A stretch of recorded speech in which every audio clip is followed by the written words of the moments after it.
हे आरोग्य तुम्हाला कुठलाही डॉक्टर देऊ शकत नसतो.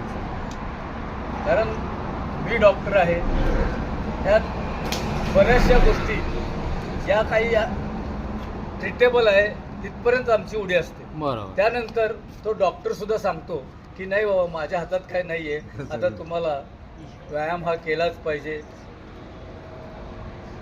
आहारावरती नियंत्रण ठेवलंच पाहिजे. पण ही गोष्ट करायची कशाला?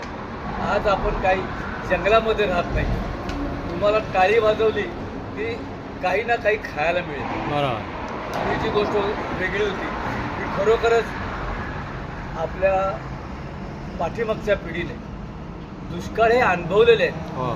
आम्हाला सुद्धा, मी लहान असताना सुद्धा मला माहीत आहे की दुष्काळ पडला की आम्हाला काय काय ते मक्याची सुकडी खावं लागत होती. पण आज तसं राहिलेलं नाही. कण्या. बाहेर भारतामध्ये आता लोक मरणार आहेत ते फक्त आणि फक्त खाऊन मरणार आहेत. ज्वारीच्या ऐवजी तो मिलो होता, मिलो. पात्र दुष्काळ.